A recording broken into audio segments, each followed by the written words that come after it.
Alors étudions maintenant la sollicitation composée de flambement. Donc le flambement est une flexion composée un petit peu particulière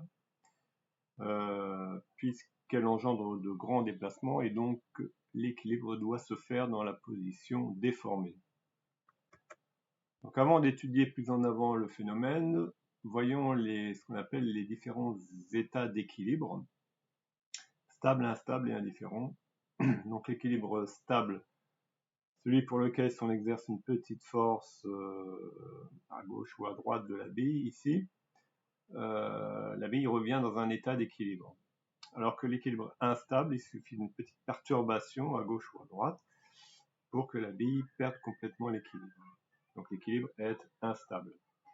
Et le troisième cas est un équilibre indifférent, quelle que soit la position de la bille, celle-ci est en équilibre. Donc on utilise en général en structure des poutres ou des poteaux, on va dire élancés, c'est-à-dire de dimension longitudinale importante par rapport aux dimensions transversales. Et donc ces pièces élancées créent un problème lorsqu'elles sont soumises à un effort de compression important, puisqu'elles auront tendance à fléchir brusquement, donc se déformer de manière brutale. Ce phénomène donc est appelé le flambement. Et il peut même apparaître pour des contraintes dans la pièce se situant dans des limites en deçà du domaine élastique.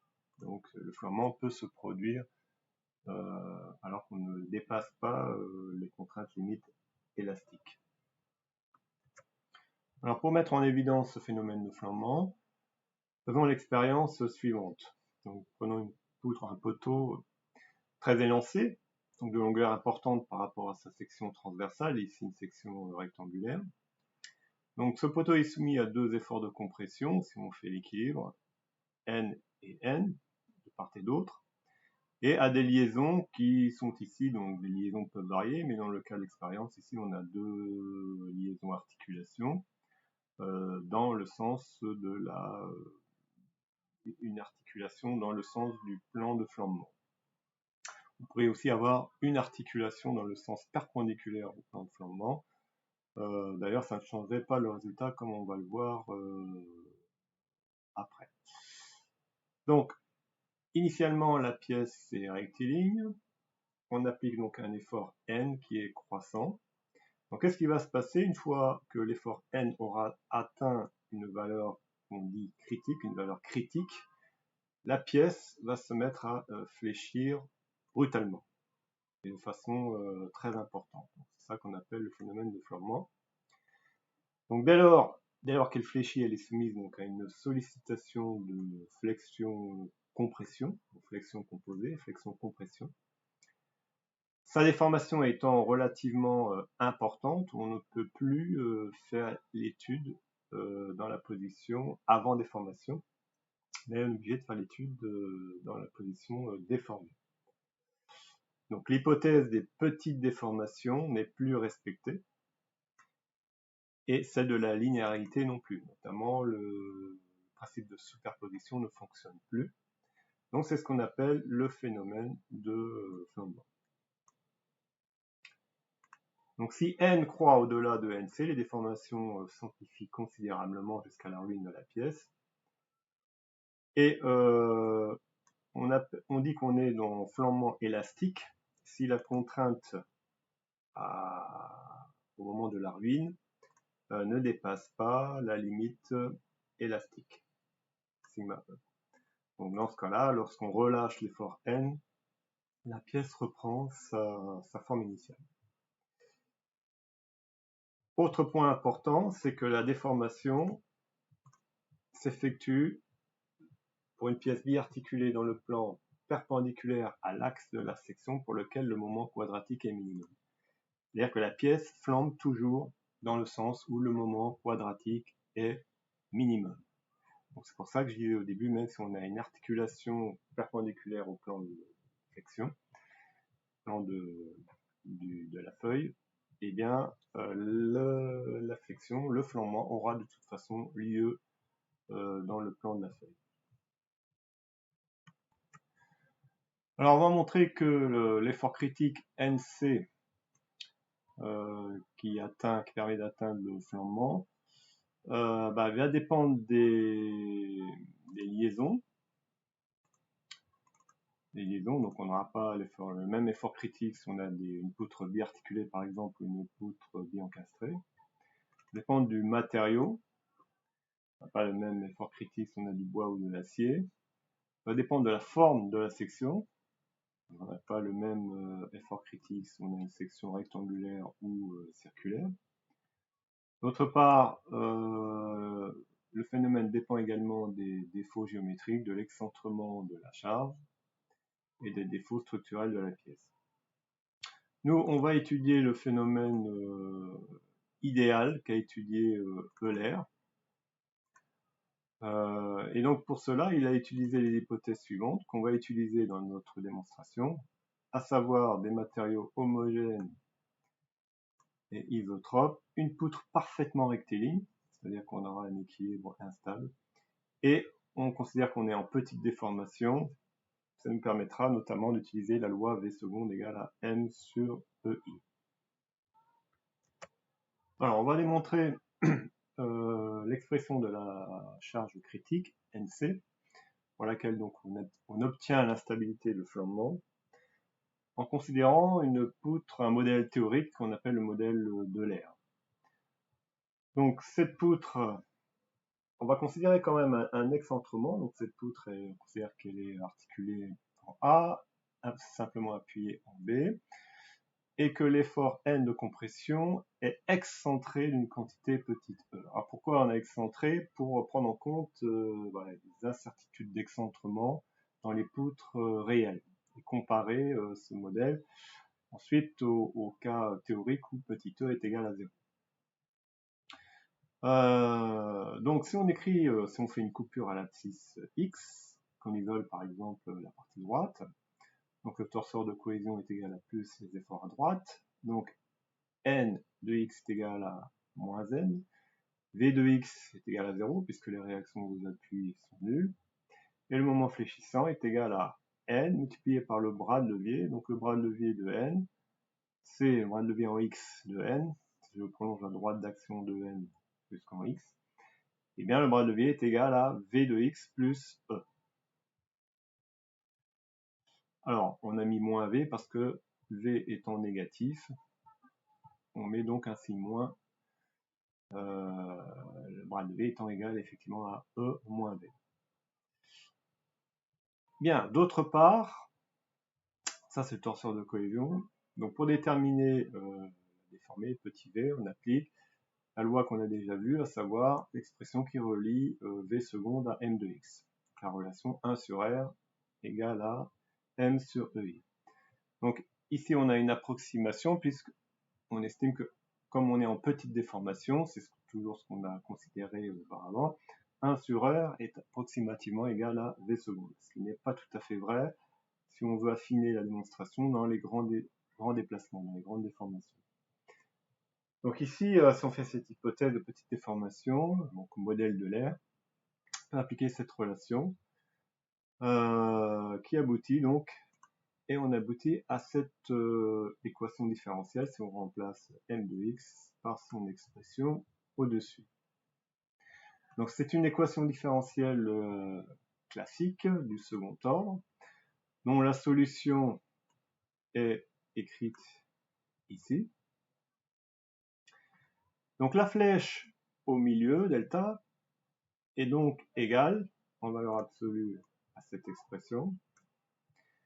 Et on voit que cette flèche, donc cette flèche maximum, va tendre vers l'infini. Cette flèche va tendre vers l'infini lorsque le dénominateur va tendre vers 0. C'est-à-dire lorsque cette valeur, donc l'intérieur du cosinus, tendra vers pi sur 2. C'est-à-dire finalement, si on sort n de cette expression, lorsque n sera égal à pi de ei sur L2.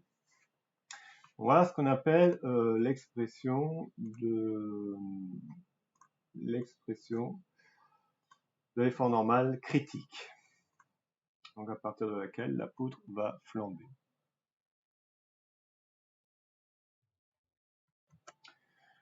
Donc représentons sur un graphe la variation de n, donc l'effort normal, en fonction de delta. Plus exactement, n sur nc en fonction de delta sur L. Donc on voit que on voit bien l'influence de l'excentricité petit e sur la déformation. Et notamment, on voit que cette excentricité n'intervient pas dans l'expression de l'effort normal critique. En particulier, pour E qui tend vers 0, donc on obtient ce qu'on appelle le modèle étudié par Euler. Donc Euler a étudié pratiquement le même modèle, mais en considérant que E est égal à 0. Et dans ce cas-là, le graphe devient, pour n inférieur à nc, donc c'est ce graphe-là, avec deux perpendiculaires. Donc si n est inférieur à nc, mais on voit que delta est égal à 0, et la poutre reste rectiligne. Par contre, pour n égale à nc, il existe donc une infinité de positions d'équilibre. Et cette position d'équilibre, on l'a vu au début, c'est une position d'équilibre qui est instable, donc qui est appelée charge critique de l'air. On voit bien que ça, c'est tout à fait théorique, puisque en théorie, il existe toujours une petite excentricité qui fait que la poutre va fléchir dans une direction privilégiée. Donc on appelle ce flambement le flambement pur, le flambement de l'air. Alors que lorsque l'excentricité est différente de 0, on a ici une divergence d'équilibre qui est stable. Donc le comportement de l'air est appelé ce comportement limite est appelé bifurcation d'équilibre. Et on note aussi sigma c la contrainte critique de l'air, le rapport nc sur A. Contrainte critique de l'air. Et on va voir que cette contrainte s'exprime en fonction de l'élancement lambda, donc l'élancement lambda qui est égal à L sur I. I étant ce qu'on appelle le rayon de giration de la section. Alors, je représente maintenant cette contrainte critique en fonction de lambda. Donc, on voit ici que l'expression sera une hyperbole. Et sigma c est égal à pi de e divisé par lambda carré. Donc, si un point se trouve sur cette courbe, ça veut dire que on a donc une instabilité par flambement. Donc on voit que si lambda est grand, c'est-à-dire si l'élancement de la poutre est important, donc si je regarde la formule de l'élancement, ça veut dire si la longueur du poteau est très important, eh bien l'effort donc sera d'autant plus faible. L'effort normal, donc l'effort critique sera d'autant plus faible, c'est-à-dire que la contrainte critique sera d'autant plus faible que lambda sera grand.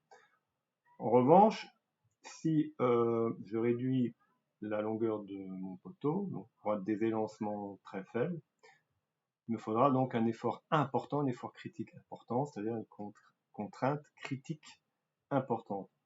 Et si cette contrainte critique est supérieure à sigma e étant la rupture par compression simple de la poutre, à ce moment-là, on voit que si j'ai un point ici, on aura rupture d'abord par compression avant d'avoir le phénomène de flambement, puisque sigma c est supérieur à sigma e.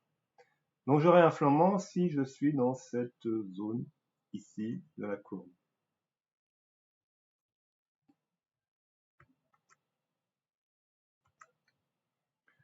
Alors voyons maintenant ce qui se passe si je change les liaisons d'extrémité.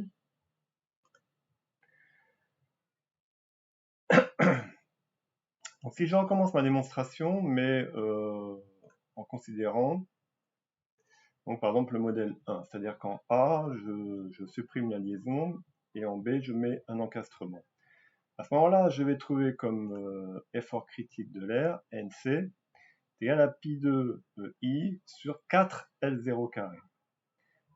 Et donc si je remplace, si je dis que cette formule est toujours égale à pi de I sur LF carré, donc au lieu de dire L carré, je dis LF carré, eh bien dans ce cas-là, LF est égal à 2L0. Donc LF s'appelle la longueur de flambement. Donc j'utilise la même formule que pour le cas biarticulé, NC égale à pi de EI sur LF carré. Dans le cas biarticulé, LF est égal à L0, L0 étant la longueur initiale de la poutre. Dans ce cas, ici, 1 LF est égal à 2 L0. Dans le cas 2, avec un appui simple en A, un encastrement en 2, LF est égal à racine de 2 sur 2 L0. Dans le cas 3, par exemple, dans le cas d'une poutre bi-encastrée, mais avec un déplacement latéral bloqué en A, LF est égal à L0 sur 2. Et enfin, dans le cas numéro 4, avec une poutre bi-encastrée, mais avec un déplacement latéral libre en A, LF est égal à L0. Donc on voit bien avec cette notion de longueur de flambant que je peux tout ramener à une barre bi-articulée dès lors que j'appelle le dénominateur L, LF, longueur de flambant. Donc cette longueur de flambant va dépendre des conditions de liaison de la barre. En d'autres termes, on peut dire que la longueur de flambant correspond La longueur de flambant d'une barre idéale, c'est la longueur de la barre biarticulée identique qui aurait même charge critique NC que la barre de structure. Cette longueur correspond souvent à la distance entre deux points d'inflexion de la déformée. Donc si je reviens à mes schémas ici, deux points d'inflexion. Si je prends par exemple le troisième cas, j'ai un point d'inflexion qui est situé ici, donc point d'inflexion où la courbure change. Donc ici, le premier et le deuxième dans cette zone-là. Donc la longueur entre points d'inflexion ici est L0 sur 2.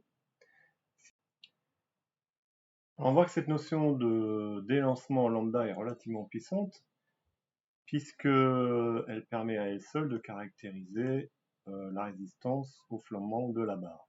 En effet, puisque lambda est égal à racine carrée de LF sur I, LF fera intervenir la longueur, donc c'est la longueur de flambant, qui fait intervenir le type de liaison, et A, la section qui fait intervenir la forme de la barre.